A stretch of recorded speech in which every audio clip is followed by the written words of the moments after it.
Yazinohlonze TV inethulela uhlelo Sikhangenkezo TV show. Ulethulelwa uMzothule Shembe, DJ Bhonya no BGK Mbuyisa. Isinga sikaNodumo, ezomdabu, amasiko nobuciko. Ngena ku-YouTube njengamanje, uklike, ulike. Yazinohlonze TV. Ake ngibingelele mbuke lapha ekhaya. Kwazinohlonze TV. Gama lohlelo Sikhangenkezo TV show. Gama lami uMzothula ngalakhe sabathwasman DJ Bhonya. Sizohlengina zonke insizwa eningizimu Afrika. Umfakazi komdila khala masonke into abadotole empahleni umphezemane. Umama omkhulu kusigaqa sibhodo ngaphathwa ngaphezulu. Uthini nokulikana ngoba zonke intombi zilikundile. Hande manje ngicije imamba ngicije umshololo. Untombi zimbili engekanqatho engiyase Clermont. Anobone namajuba amabili eshengo maphathwa ezulu. Unoma kof umkhono duke nebindi ngithumile lapho wafa mina. Angihambi ngedwa. Khona insizwa hlezi sinayo khona lapha ohlelweni. Igama lakhe uBTK umfowabo. Noma kanjani ke ngikubingelele nami lapho mbukele camp wethu ukhamba kahle sibona ukuthi izinto ngabe zimnandi noma ngabe kunje. Umfana kalahlobo lapho nqila uthole ehlanze zamamba amkhoza zimthele ufuna inhlalo zibomvula. Yedlula mthatha edlulela phambili. Mina ke ngisinqe sikanodolo isiqobo sikashwami into yamandiya namasulumani. Kuthiwa ngena lo side iphuma lo side. Ungona setshitshela wena umfulo omkhulu waseLimpopo lapho lathi chineke ngishelo ngathi ikhekhe lebirthday yahlephula abathanda umnikazi ohambayo uyayibonela la ukuthi wenza kanjani. Ngaqhamuka phansi lena mina kwesabiyela ofasimba la kusuka khona igama ngubonkosi isibongo sona sihambuyisa. Mbukeli akube mnandi awulalele la uzwe nazi izinto ezimnandi ubone ukuthi sikuphatheleni kwezinohlonze TV la sikhona siwe sikubamba kamnandi sithi Sikhangenkezo. Nina besilo, nina bendlovu enamandla. Siyabingelela ngalesi sikhathi. Igama lami uMzothula ngalakhe sabathwasman DJ Bhonya. La sithi khona Sikhangenkezo TV show. Igama le TV Yazinohlonze TV. Kanti ke kulula nje ezomdabu, amasiko, amaciko njalo sisuke sinabo la sisuka khona. Namhlanje sinobongani Maduna. Awuyithokozele ingoma ithi makhelwane.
Uyizonglinga empilweni yami, uyislinga umakhelwane wami.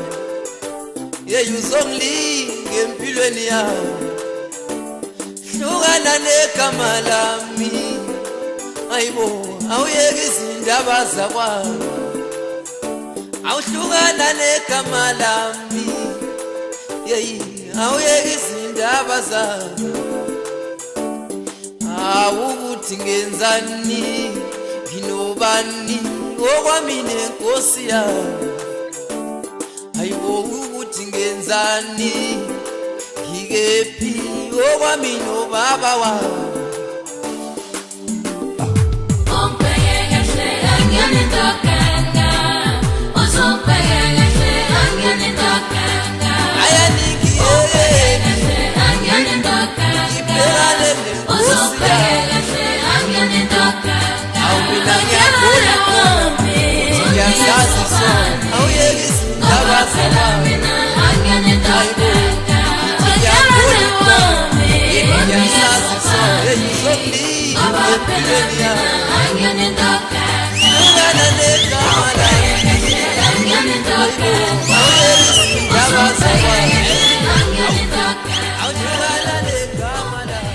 Sibonga kakhulu mbuke lapha ekhaya. Ingoma emnandi ethi makhelwane ekabongani Maduna. Awusoma ndoda yabona le ngoma masingakhuluma ngeminyaka ikuyabamba nje umhlanganiso nje. Kumnandi ke bongani angifuna ngikubingelele. Mfowethu angibingelele kuwe nasemakhaya babukeli nje bonke. Themba ukuthi baphila. Uyabona Bongani Maduna masingakhuluma ngomlando ukuthi ungene kanjani kungashona ilanga futhi into engiyibukayo ukuthi masingakhuluma lokho kungagcina singatholanga ukuthi kungani wangena la emculweni ngqo ophinde khona uthinte khona umculo wesintu. Ubongane ungathini mfowethu ngokuqala kwakho masikhuluma ngendima yomculo singagxili kakhulu ngoba kukhona imibuzo embalwa eqaleni kwakho ifazoyithinta nje kakhulu ngoba phela umuntu esimbonile eqala waze wafika kulesigaba akusona. Hey, akubanga lula bafo kangangokuba uma ngithola manje abantu abasafisa ukungena endimeni yomculo ikakhulukazi kumaskandi sine challenge enkulu kakhulu. Ngibe nawo amazwi bese kusala kumina ukuthi ukube kuyangami mangathiwa ngifuna ukuqala manje ngavele ngibheke enye into engingaphila ngayo ngoba kunzima la emculweni angifuni uqamba manga kunzima okokuqala ungena ungazi uzophumelela yini mawunayo impumelelo bazokubamba benzo show ukuthi awuphumeleli. So manje uyabona kunamathizithize uma ngiya lapho nje ngithaneni kube njani ngiqala kwakunzima kakhulu nokuthi kwangisiza ukuthi ngikholelwe entweni engangicabanga ukuthi yiyo kanti yiyo ngempela. Ake sibuye la Maduna masikhuluma iqiniso singaqambi amanga. I-album yakho le nengoma ethi Makhelwane okuyiyona eyakuthatha yakubeka kwibalazwe. Yayina nanengoma zegospel ngifuna ukubheka lapha ekutheni ukuthi kwigospel ikuphi owawuthi ungena kona kumaskandi nakwigospel ngifuna ukuthi ucacise lapho. Mina ngithi nje ekuqaleni kwami umculo ngibona ukuthi ngineziphiwo ezu2 ngangazi ukuthi sona siphe kumele ngihambe ngaso between igospel nomaskandi. Yep. Bengithi mangibona la bengenza khona ama practice bayithande eze gospel ngiphinde futhi mangithi ngishala ngala ngakumaskandi bayithande futhi ngithe ngiswa ngangikhipha i-album embaxambili ezophatha umaskandi iphathe igospel. Ngangithi lapho ngifuna ukubona ukuthi bangaka abazothi ayi ushaya kahle mawungala bangaka abazothi ushaya kahle mawungala. Ngase ngiya ke nange competition ukuthi yini kwidemand kakhulu kubantu kwaye kwagcina ke la ngihlukanisa khona ukuthi ake ngivele ngigcile kumaskandi ngoba nama sales bengithi mangabe ngiyise estradini mangiphushe kakhulu ngestradi bengithi mangiphushe estradini ngithi mangidlala lezi gospel uthola ukuthi ama sales ahamba kancane yabona but mengashintsha kulezi kamaskandi beze beshawula yini ngagcina ngibona into okushuthi impilo ikhona ngala kulezi zikamaskandi ngagcina ke nje ngishaya umaskandi ke nje noma umaskandi wami uzwakala ukuthi umaskandi impela kodwa futhi ubumnandi bawo kunesiqe esithile okusho kona ukuthi insila yegospel ayikaphuli ngoba ngisho indlela ezicula ngazo uyeza ukuthi isekhona lensila yegospel. Kungisize kakhulu ukuba phansi yabo kungisize kakhulu ukuba phansi ngoba mina ke ngeke ngoba ungathola ukuthi mangilambile ngithatha ipika ngiyibeke emotweni yami ngishona estradini. Uma ngabe usekhampanini yaba kuba mnandi mawusekhampanini and abantu abaningi lento ukuthi akakholele ekufanele akakwazi ukuzimela yena enza into yakhe usuka bheka kakhulu ikhampani ukuthi iyona ezokwenza konke. So lokho kuhlanganisa ukungazi nokuvila phakathi okungangokuba mangathiwa izinto ayisahambi kahle ngingathatha ipika ngiyibelethe emhlane wemoto ngishone emgaqweni kuphinde ngingabi khona inkinga ngoba ila ngisuke khona ngiqala ukuzimela ngaqala la emphantweni. Angizange mina ngithi mangifuna ukucula ngizohamba ngiyobheka amakhampani egoli ngiqhamuke ngihloniphekeke lapho ngicashe cha mina ngicashi nje and imoto zami isuke ibhaliwe Bongani Maduna okwenzela ukuthini umuntu abone ukuthi nangu usibani bani. Bongane kukhona la enike niqashwe khona emcimbini kwesinye isikhathi uyaphuma uyokwenza ama promotion endaweni ezahlukahlukene. Ngifuna ukubheka ke mongena company inqinamba obhekane nazo ke ekutheni ukuthi ungene emcimbini emkhulu ekutheni ukuthi nangu Bongani Maduna ukhona kumcimbi omkhulu othile okaze lonke ohlanganisa wonke amaciko kamaskandi. Ngifuna ukubheka inqinamba ufika uhlangabezana nazo lapho ngale kokuthi unekhampani nokuthi uyimele. Zikhona and zibe khona kakhulu ngoba ubuthola ukuthi kuma booking amakhulu ngaphuza mina ukungena kuma booking amakhulu and ngaphuza ukungena kule msakazo emkhulu. Into engingenise kuyona ngasiza ukuthi uma ngibhala ihit mina ke ayikho i-album yami engenayo ihit futhi mina anginayo le hit lekuthiwa sizofunzwa sibeleselwe ngengoma ize kube ngathi ihit kanti cha sesijwayela hayi mina ingoma ama ihit uyidlala manje uthi uyaflathelwele ubuye uthi ake ningidlalele ingoma kade ngidlala ngathi ngizwe ngathi so ke nginalolo hlobo mina lwengoma eziba kwi-demand ngisho nakubantu abaphethe izinto zizokhomba ukuthi no lo muntu ake simfake la kumanje ade ngikhuluma ngenye ingoma ngisakhuluma nawe nje ngithi ithi le ngoma uthethini ethi ngibhizi awube busy ngoba ngibhizi musu kunaka iselfone yakho nawu neyakho cofe yakho nawe ngoba angithi nami ngibhizi yakho yini wena ungabi busy yakho yeah so nje ingoma zami into edala ukuthi zibe hit ngidlalisa ulimi yabo ngidlalisa ulimi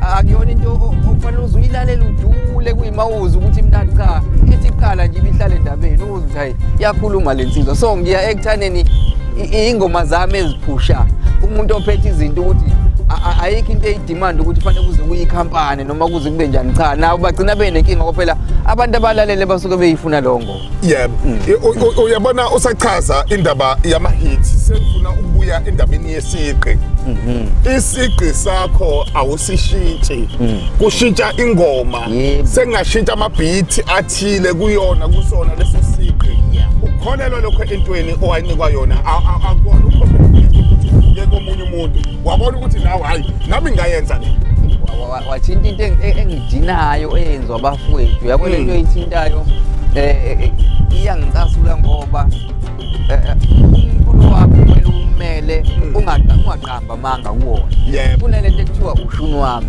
yebo manje abantu bathi ushuni wami kodwa mawuthi walalela mhlawumbe ushuni kaMgqumeni mhlawumbe ushuni kaWebhova akuwona kushuni wakho lo ushuni webho yabona mina ingoma yami ingakhala uyihlalele ungezwe ngesiqi nokucula kwakhona ukuthi usibani ke lo yebo awulalela uzuthi ungathi ubani uthi weza sekucula ukanti ubani cha kuyona lo nhlobo so kunalento ethi ushuni wakho mina ngasebenzisa into ethi ushuni wami and ngizowuphusha uze ujwayeleke kubantu baze bawu-understand so ke nginalento yami nethi uma ngabe sekuzongena uBongani Maduna kuzoba khona umehluko kwabanye abafowethu kade bekhona ngoba 1 shintsha isiqi manje sengoma ezongena 2 uhlobo lokusina akuzoba lo hlobo olujwayelekile sisineyethi indlela yaloshuni wethu so iyona ke lento edala ukuthi uBongani Maduna aye ngokuya enyuka ngokuthi unento yakhe nje ehlukile and namanje kuhlezi kunjalo ngizwa kahle uBongani umfuka Maduna lo esihleli naye khona la kwezinohlonze TV gama lohlelo Sikhangenkezo TV show kulula nje uthi Sikhangenkezo TV show uyangena ku YouTube yasithola Facebook ikhona Facebook page kanti ke uyangena ke ngapha nangapho uzolokhu usithola nje endaweni eziningi so lokho sifike sithi qathatha umculo nje angikhulumi ngomuntu enzothi mina hayi mawufuna uBongani Maduna uzomthola mhlawumbe ehleli nobani endaweni ethele umuntu ohlala kwakhe evuka kwakhe ehambe yosebenza umsebenzi azi ukuthi uzobuya futhi ebuyele ekhaya la khona abheke khona abantwana nezingane khuluma ngomuntu okanjalo owawuqala phansi umsebenzi ngokuzithemba nje kuphela ongakhuluma kakhulukazi kubantu abasha ekutheni ukuthi kulomculo vele ikhona indaba ebuye ekhulunyelwe phansi kamatafula angazi noma ukuyibona noma ukuzwe ngazo kodwa ekugcineni kufunakala ukuthi umuntu akazethembe kakhulu entweni ayenzayo ingabi ngabanye noma ngabanye abantu ibe ngaye uqobo ungathini bona so nje engingakusho ngingathi mina lento le uNkulunkulu asiphathisayo naye siphiwo njengoba umuntu awathi wazalwe efumbethe kwesinye isikhathi kuba nzima ukuyibona ukuthi iyona yipi but engingakusho ngeke ngingakucaceli indlela mase kumele ukuthi uyithathe kuyiyona yona ngaleyo nto waphiwa yona ngiya ekuthaneni ke noma yini osukuyenza eyisiphiwo sakho kholelwa kuyona noma ngasona umculo noma ngabe yini enye eqhamukayo but kholelwa kuyona ngoba iyona into osukuphathiswe yona and uma ubona kahle isikhathi esiphila kusona manje awusaphili ngokuthi usebenza kumuntu noma usebenza kwikhampani ethile amakhampani amaningi awasenayo imisebenzi noma lezo indawo esiyithembile azisenayo imisebenzi nje ngathi mina kholelwa kuleyo nto obona ukuthi yona and uwenze sure ukuthi ugxila kuyona ize ibe yaphumelela noNkulunkulu ke angasifaka isandla kulekelela qedele mfuka Maduna manje kube intokozo futhi kuba nawe kakhulu uma sithinta kakhulukazi indaba yomculo nokuthi umuntu kumele eyithembe kanjani ngoba lokho okwenzile ukuqinisa amathemba abantu ababefuna ukungena ezinkampanini kumanje baphuma ezinkampanini sebeqala ukuyimela abantu abakudingayo bakuthola kanjani ake singene kakhulu kuma social ngikhona ku Facebook Ubongani Maduna khona ngisho ipage lami ne page labalandeli ezubongani Maduna but ke inamba engitholakala kuyona nje straight ithi 061 458 5196 061 458 5196 iqonda kimina ngqo leyo ungalethi incomo ama-booking bese ngidlulisela-ke nakwi-manager khona i-crew engisebenzisana nayo ngoba kubalulekile ukuthi kube khona abantu ozosebenzisana nabo ukuze into yakhe phambili. Ngiyabonga. Kumnandi-ke bakunjalo mbukeli lapha ekhaya Ubongani Maduna esihleli naye njengamanje yiphi ingoma othe sophuma ngayo? Ake sishaye leti ngikhulisela abantu abami. Ya iyona ngoma leyo. Oyiphinde beyizwe kahle. Ngikhulisela abantu bami ibhesi yami isho kanjalo. Ngikhulisela abantu bami. Leyo ngoma ngayiqamba mfowethu ngibona ukuthi kule ndaba yomculo le ngiyahamba. Ngabona ukuthi ukuhamba kwamamazwe kuzodala ukuthi manje ingane zami ngisale zodwa. So ke ngacela uNkulunkulu ukuthi ayibe umthandazo ukuthi ngikhulisele izingane ngoba phela ngizele ngiphiwe ukuthi ngizale njengendoda. Kunjalo mbukeli lapha ekhaya nathi ingoma Bongani Maduna uthi ngikhulisela abantu bami ithokozele. Ngikhulisela abantu bami. Ngikhulisela abantu bami. Ungikhathele izingane zami. Umndeni wami sengishisa zami. Abangane bami sengishuqa zami. Ngoba nomhlaba uyahlaba. Isizwe ngikhathele izingane zami.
Umndeni wami sengishisa zami. Abangane bami sengishuqa TV ngena ku YouTube njengamanje bese uyasubscribe ube ingxenye yethu. Goodbye.